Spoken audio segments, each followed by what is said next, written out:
kalau tadi kita udah bahas gimana caranya menggunakan metode cost, nah masih dalam soal yang sama, selanjutnya kita menggunakan metode equity. Jadi di metode equity ini bedanya adalah akun yang kita gunain ini di sini. Seperti yang udah aku jelasin tadi, kalau metode cost itu kita menggunakan dividen income. Nah, kalau kita menggunakan metode ekuitas, akun yang kita buat adalah income from S. Nah, nanti ada perhitungan yang harus kita buat, didapat dari mana sih nilai income from S ini? Kayak gitu. Jadi, income from S ini didapat dari yang pertama, itu laba. Laba dari S ini itu kan 140.000. Kalau tadi tuh dari sisi sama kayak kita tuh ngitung dari sisi NCI expand, begitupun dengan income from S ini. Jadi labanya tadi kan ada 140.000.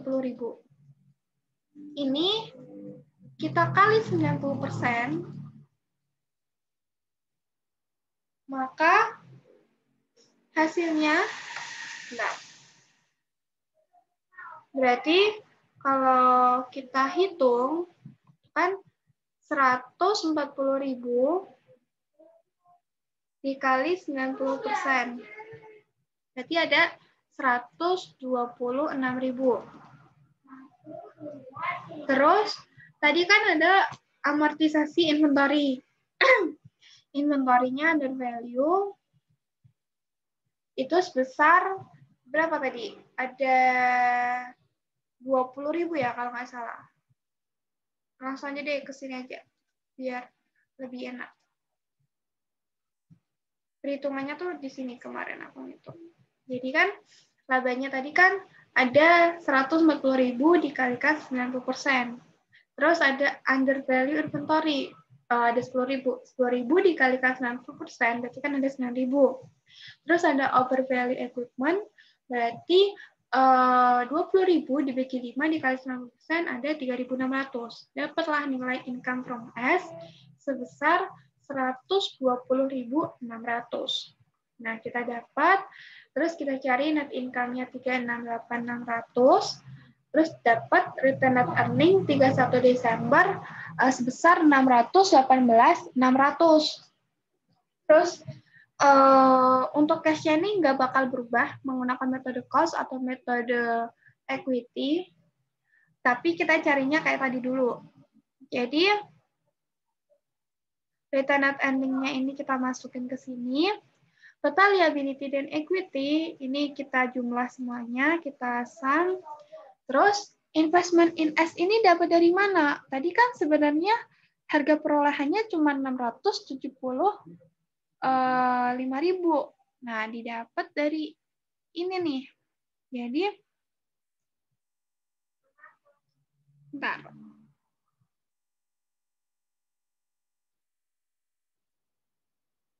Di sini.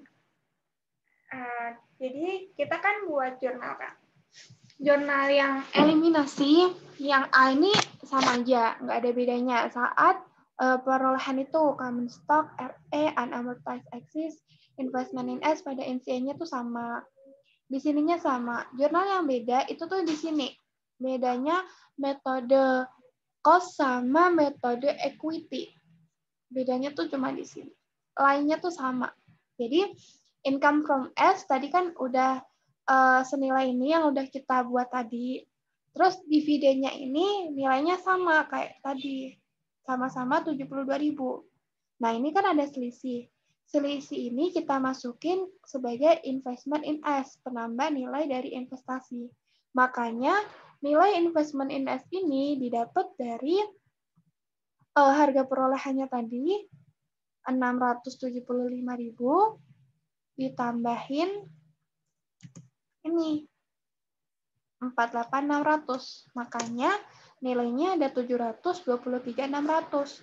Beda dengan metode cost yang kita tuh cuma mengakui adanya dividen. Kita tuh nggak mengakui adanya kenaikan atau penurunan dari laba perusahaan atau laba dari S tadi. Kayak gitu. Jadi bedanya tuh nilai dari income from S ini sama nilai dari investment in S. Kalau dia menggunakan metode ekuitas. Selanjutnya, NCI-XP-nya sama juga. Perhitungannya kayak tadi, dapat nilainya NCI-XP 13.400, dividen S-nya 8.000, dan NCI-nya ada 5.400. GOGS-nya sama, equipment-nya juga sama. Jadi bedanya cuma di jurnal eliminasi bagian ini.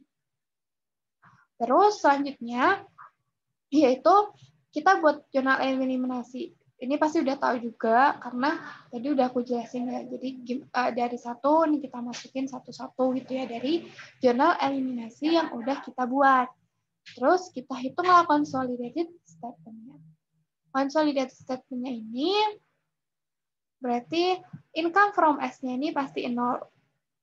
Jadi kita pastiin nilai income from S atau dividend income-nya ini di consolidated statement-nya tuh nggak ada ya, kayak gitu. Terus dapatlah consolidated net income-nya. Terus kita cari return net earning 31 Desember. Bedanya menggunakan metode cost dan metode equity, kalau dia itu menggunakan metode equity, nilai dari consolidated statement dan return net earning 31 Desembernya P, itu tuh hasilnya sama. Kalau dia itu menggunakan metode cost, hasilnya tuh beda. Bedanya itu di nilai ininya. Ini. Di nilai, bentar.